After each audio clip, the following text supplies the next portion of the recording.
me, Kevin Smith, here at Sundance 2019 at the IMDb Studio at Acura Festival Village. And look, it's the folks from I Am the Night. Give it up for them, ladies and gentlemen.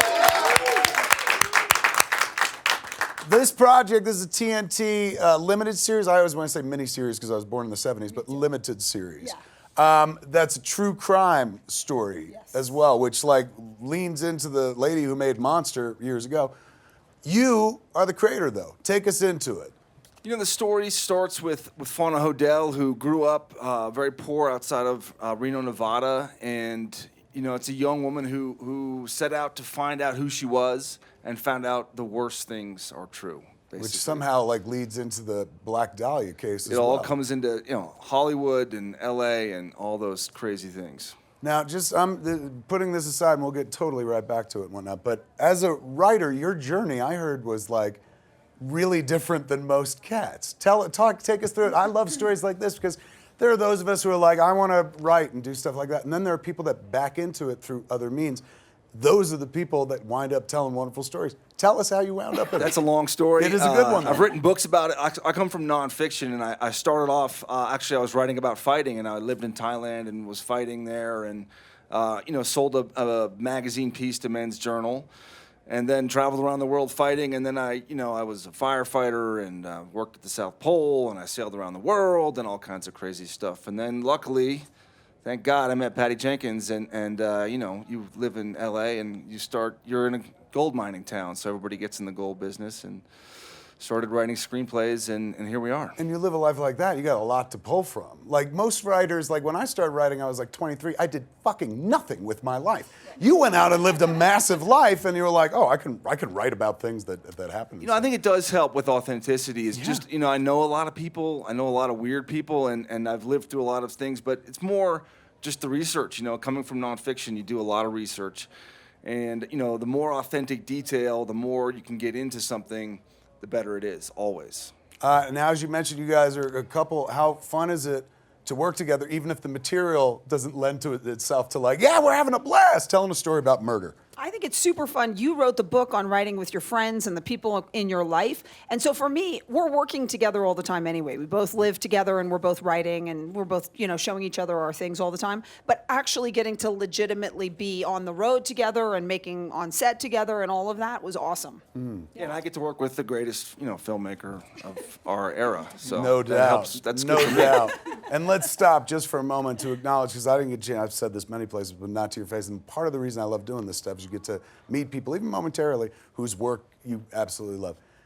No Man's Land sequence in Wonder Woman is one of the most breathtaking, greatest, not just super heroic sequences, but scenes in a movie that I've ever seen in my life.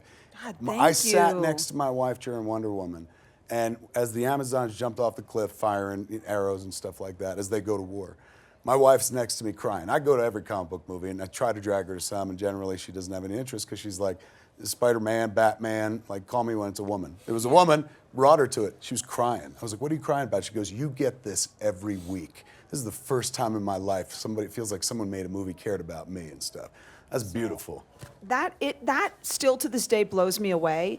I'm blown away. I think as I'm a comic book movie fan myself, like I have had those moments where I was transposed into those superheroes, but never as specifically as it would be if it was a woman superhero, right. For sure. So I was aspiring to do as great of a superhero movie as I could. I'm aspiring to be incredibly truthful about my own lens of doing it. But it was amazing for me myself to realize, like, so many women came up to me and said, I didn't realize I love action movies. And then it made me actually think, oh yeah, actually, who doesn't want to save the world? Yeah. Like, that's not unique to men. We all want to save the world. It's just the brand of how it's being done, if you don't relate with it or you do. But like watching women suddenly like get fired up and want to do the scene, shoot the scene, film the scene, and then watch the scene, and you know, and all kinds of other people too, not just women. And so that was an amazing thing, an experience and experiment.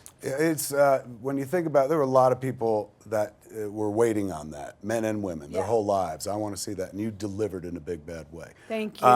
We just want to talk about that. Back to I Am the Night. Yeah.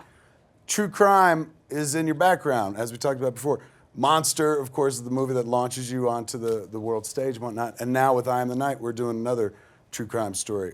In a world where those kind of bookend where you are in your career, and in the middle are two big movies about fictional crime, super crime and stuff. Is there an attraction to the material? Is that the material that finds you? Yeah, Do you seek it out? It's funny because I have a lot of different kinds of movies I'd love to make, but I was making female superhero shorts before I made Monster. And so I was at AFI Fest with a female superhero short film. Are you kidding me? No, Is that for right? real. And so everybody who knew me from my youth before was like, we were shocked when you made Monster. Wonder Woman made perfect sense because there I was with a movie called Velocity Rules at AFI Fest when I met the person who told me about these serial killer things. So it keeps funny that I keep checkerboarding back and forth between these two totally different things.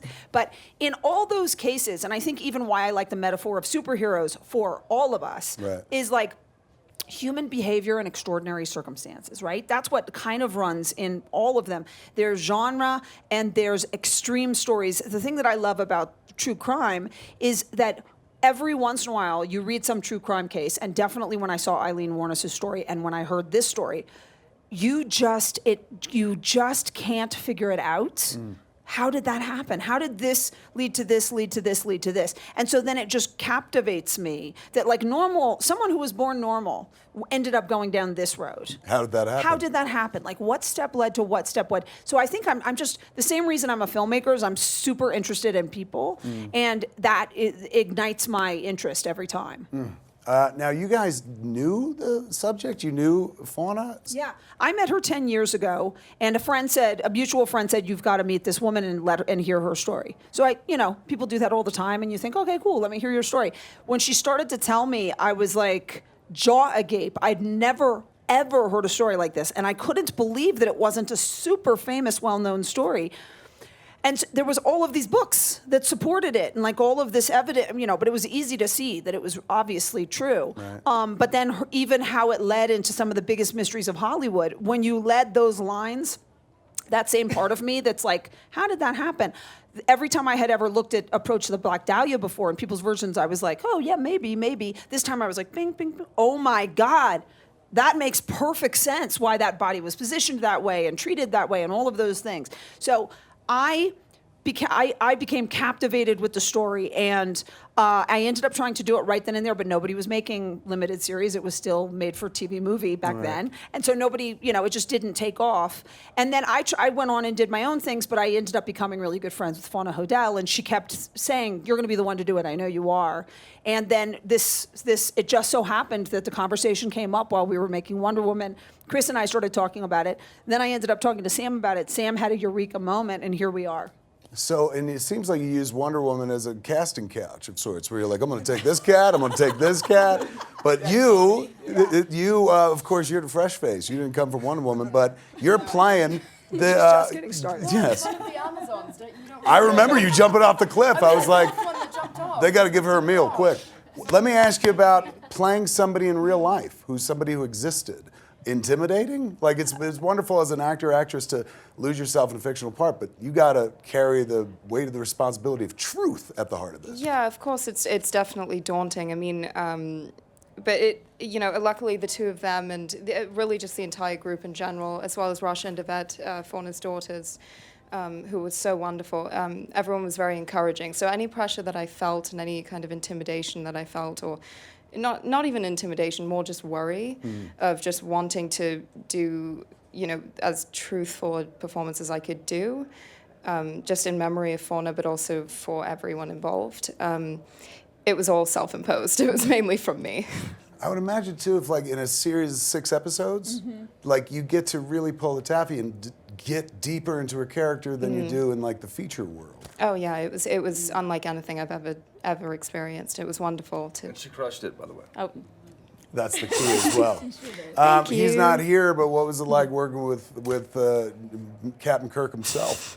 He was wonderful to work with. He's one of my favorite actors to watch. Oh, he's so charming. I think there's so much more to him than what people initially see. They're like, oh, it's a movie star, which he very much is, and he has so much charisma and he's wonderful. But there's a lot of layers with him. There's a lot more to him as a person. I think that's what makes him unique to watch. He did one of my favorite performances this year, and it wasn't even him on camera. He was the voice of one of the Spider-Men in Into the Spider-Verse. Oh, he was just so effortless and charming. I want to talk about your journey real quick in terms of Monster happens, Wonder Woman happens, and in between, there's a lot of TV. Yeah. During that period where you're like, I want to do this, and it was harder to get it made, were the things you were trying to get made, or did you get into a place where you're like, this is comfy, I'm going to do this for a while until I want to do a movie? It was all. Sorry, 1 second. Let's get the genius some water. I have some. Hold on. There we 1 go. second. We'll wait. And then I'll answer cleanly. Watch a genius drink. You see this all the time, right? Amazing, though, but it never gets old. It never gets old. You know what's funny? There were always different chapters. That's the funny thing. I wish I had one clear answer. But the first chapter was that I didn't want to. I'm very mistrustful of setting things up and developing them. I like to work on spec. So the first thing was I was working on a movie about Chuck Yeager, and it became different. Really? The Yeah. fastest man alive? Because I grew up. My father's a fighter pilot, and I grew up in that world. And so immediately after I made Monster, I said one day. You guys are adorable. I said one day I'd like to make a movie about Chuck Yeager, and like it fell into my lap right then and there. It ended up just not working out for a variety of reasons at that moment. So there was time that I had put into that. Right. So then I started working on another movie that I was going to do with Ryan Gosling, and I was really excited about it. But then I met my husband, and then I got pregnant.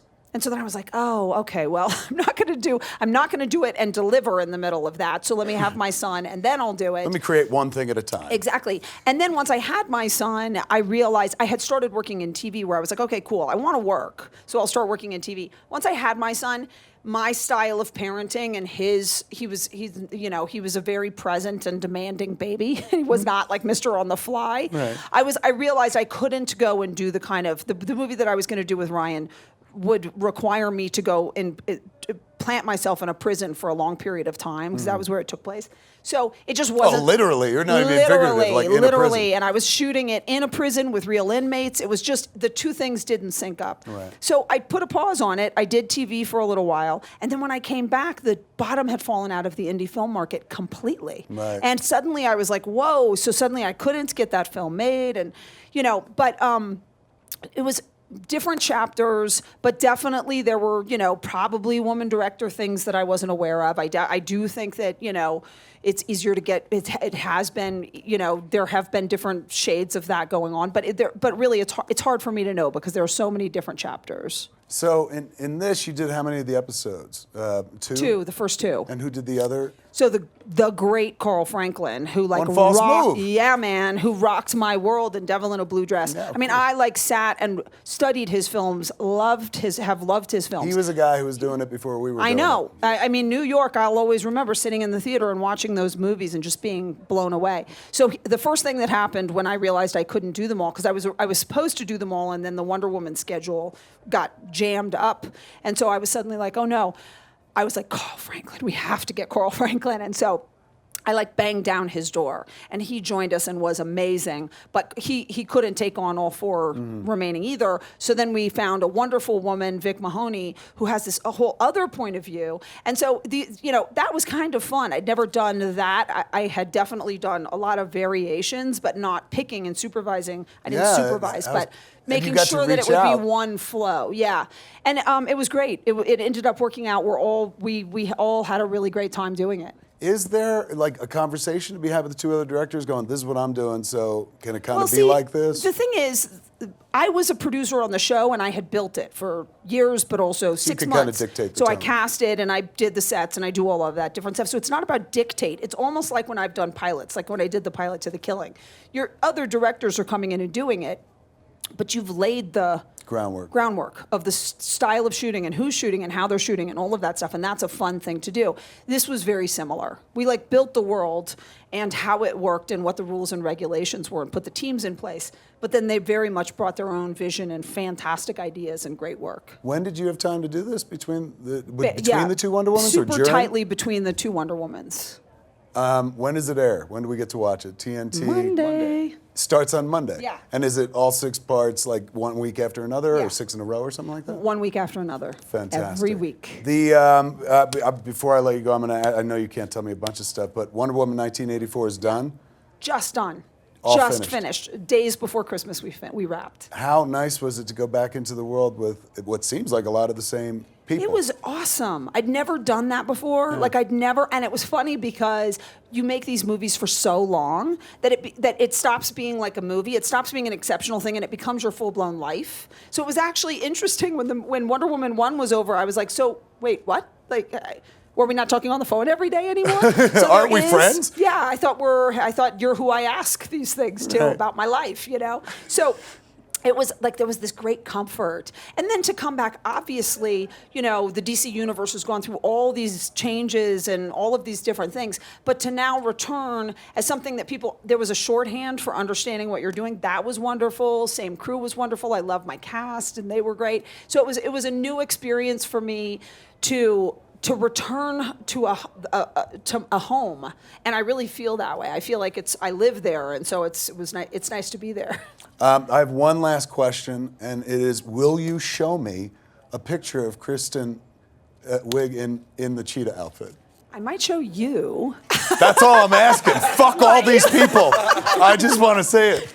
She's awesome. I can't wait. The moment I saw that casting went down, I was like, they're doing the Lord's work over there. Thank this you. It's such a great choice. Thank you. Because she's very funny, but she's an incredible talented and actress. a great actress. And it is, I mean, she's everything that I ever hoped and some. It's the whole cast.